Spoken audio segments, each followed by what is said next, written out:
Hello, sixth grade, and welcome back to our virtual class. I'm in a different environment, and I will be for the rest of the week, so it'll be a little bit different. Right now, I am going to do the notes on a paper instead of a whiteboard, so hopefully you guys can kind of follow along with that. For those who like those pictures, I'm sorry. I don't have those anymore. Okay, so we kind of finished with the carbon cycle. We talked in great detail about how carbon is going to be recycled through the ecosystem. And we went through a couple of very important chemical reactions, chemical equations. If you are not familiar with the chemical equations yet, I beg you, I urge you, please go home. I mean, you are home.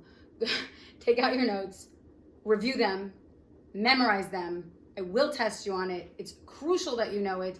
Next year, we're gonna fly through that material. It's gonna come up again and again and again. Please, photosynthesis and cellular respiration. Make sure you know them both, okay? I'm gonna review them really quickly right now. If you don't know them already, then these are the things that you must memorize. If you do know them already, awesome. All right, you are in good shape, but it would be great to just kind of follow along with me anyway right now so that you can really review some of that material.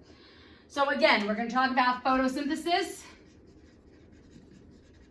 And photosynthesis, we said, is when plants are going to need food, right? Plants can't just get up and go to the store and buy food, right? They are stuck in the ground, so they need to make their own food. And how are they going to make food? They are going to take photons, which is energy from the sun. It's going to take carbon dioxide. It's actually going to take 6 carbon dioxides, and that is found in the atmosphere, and 6 H2Os, and that they're going to get from the soil, right? The water that's absorbed through the soil. And that's going to be converted into 2 products. And we said that the arrow indicates conversion, right? When we're talking about a chemical equation, we're referring to ingredients or reactants converting into products, okay? And the 2 products that are going to be produced is going to be 6 O2s, which is oxygens, plus C6H12O6, okay? And we know that that is glucose. And if you don't know that yet, memorize it, okay? I can't stress it enough, memorize it. So this is the chemical equation. I'm not gonna go through each individual thing anymore because if you're not sure, go back to the other videos and go through it. If you're not sure how they bond, go back to those videos and review it. If you're not sure how this chemical equation balances out, go back to the other videos and review it. Right now, we're just gonna talk about, we're just doing a quick review on what the actual chemical equation is. So we have photons, carbon dioxide, and water are going to be your reactants, are going to convert into these 2 individual products of oxygen and glucose. Well, what's going to happen is we need to make energy, right? So what we do is we will eat the plants, right? We will eat the animals that have eaten the plants, okay? And what's going to happen is this is now going to cycle through organisms that are going to use that food to make energy. So we are going to, let's say you're going to eat bread. Bread is made out of wheat. Wheat was a plant, right? Once upon a time ago, it was a plant, and it's made the sugar, right? It made the glucose and it stored it. And now we can use that stored glucose and we can use it as food to eat to make our own energy, right? So we, in this other process known as cellular respiration, and next year we're going to talk more about like why is it called cellular respiration. But right now, just know that we have this C6H12O6. That is the glucose that we eat, right? So whether it's bread, whether it's fruits, whether it's vegetables, whether it's grains, any type of grain, right? They're all made out of these the sugar that the plants made, right? Glucose over here. And that is going to be added to oxygen, 6O2. So when we inhale, right, we take in that oxygen. And again, we're gonna have an arrow to indicate conversion. It's going to convert into 6 CO2s plus 6 H2Os plus energy, which Uriel, I specified last time what the energy is called because I knew you'd be curious. and that energy is called ATP, adenosine triphosphate. That is going to be made in our cells. So when we take the glucose and the oxygen, and our cells are going to absorb them and take them in, we are going to make carbon dioxide that we're going to exhale back into the atmosphere, the water, which we will either use or get rid of by means of sweating, right?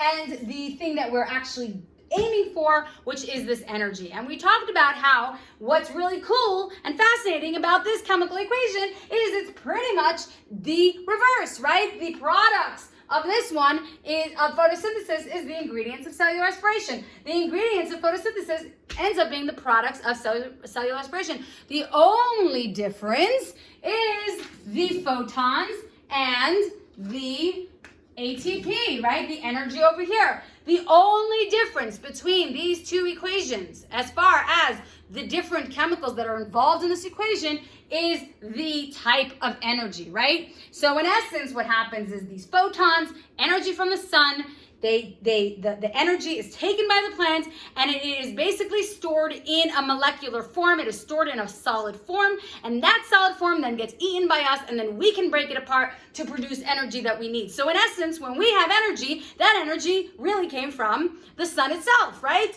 The sun produced these photons. The plants took those photons, converted it into glucose. We ate that glucose and converted it into ATP, converted it into energy that our cells needed to be able to continue to survive, to continue to do the work that it needs, okay? So, I mean, I talked about this in the video before, right? It's pretty crazy, pretty mind-boggling how these two things are essentially the same except for the form of energy that we use. Okay, so now that you guys know the two chemical equations that I'm referring to, and you guys are gonna go and memorize it now, we're going to just very briefly finish off with understanding that what's happening with carbon, right? Because we're talking now about the carbon cycle and why that's important. So here we have the carbon in the form of carbon dioxide, right? And we know what carbon dioxide looks like. Did we draw it out in the Bohr's model? I don't think we drew it out on the video. So you know, let's do it right now. Let's do that right now. So we have carbon. Carbon has 6 protons, and hopefully, you know what? I would like for you to do this on your own. I mean, I don't know whether or not you're doing that or pausing this video or not. I'm going to continue to go. But if you want to kind of challenge yourself, pause this video and see if you can figure it out. It is a little bit of a challenging one. Figure out if you can determine how the carbon and the oxygens are going to bond to each other. But you know, if you want to just keep watching, then here we go. So carbon in the first shell has 2 electrons, right? It has 6 protons, so it has to have 6 electrons. The first shell has 2. The second shell has 4. And we talked about why that's so important for making these very, very nice long chains that all living things are going to make use of, right? So this is our carbon. And we know that our carbon is going to want to form 4 bonds. But if you look at this actual chemical formula here, CO2, well, we know that there's 1 carbon, but there's only 2 oxygens. So we can't just throw in 4 oxygens.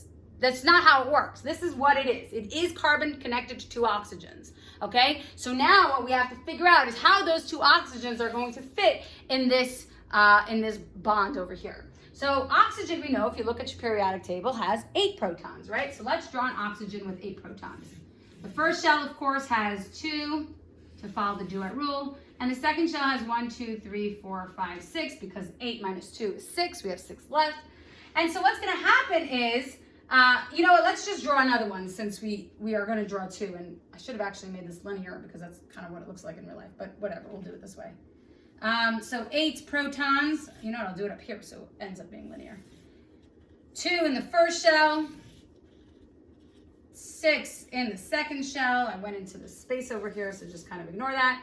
Okay, so I have my oxygen here, my carbon here, right? So that is CO2. But now we have to figure out how they're going to actually bond, how they're actually going to end up coming together.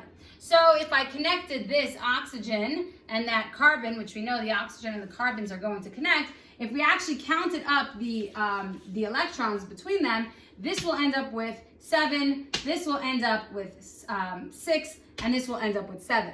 So neither of them are happy, right? None of them are happy. right? They all want 8. They don't have 8. This bond is not going to be suffice.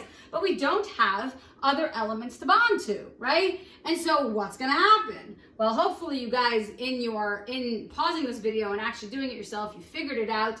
But if you didn't, I'm going to give you the answer right now.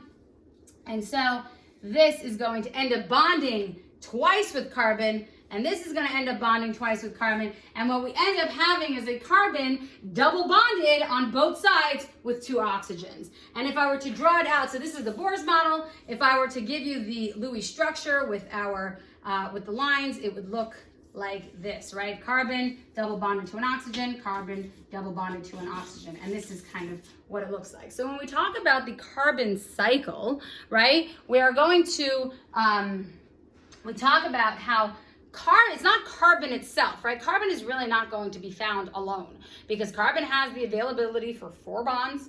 It wants 4 bonds. It's not going to just kind of float around on its own. So it has to really be attached to something else. And what is it attached to? It's attached to oxygen.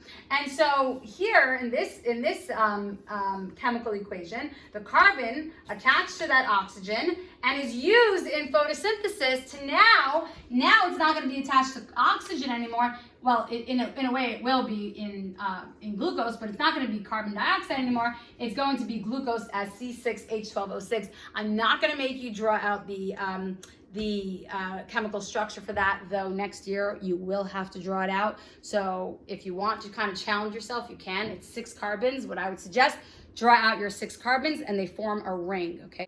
So if you want to challenge yourself, you are welcome to go ahead and do that. If you want to send that to me, I'll give it to you as extra credit.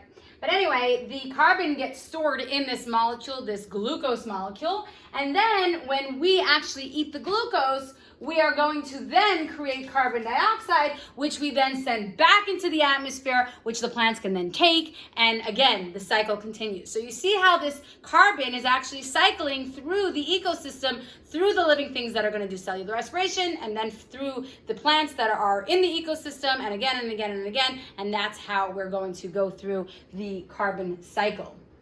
So that is where we're going to finish off with carbon.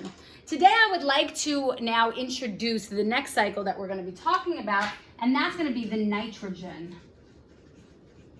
cycle.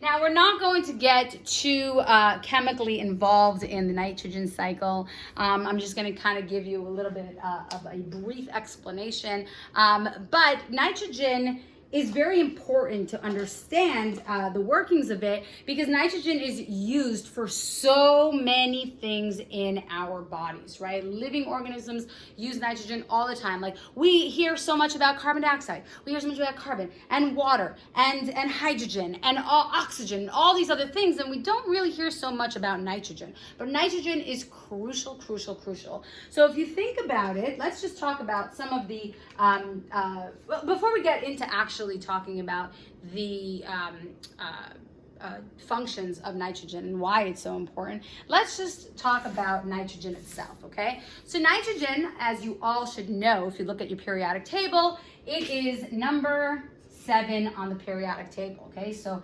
nitrogen is 7. It has the atomic symbol of just N, okay? And since it's 7, we know that it has 7, say it, I don't know if you said it or not, but hopefully you did. Yes, it has 7 protons, okay? So let's just draw out the Bohr's model for nitrogen. So 7 protons, and the first shell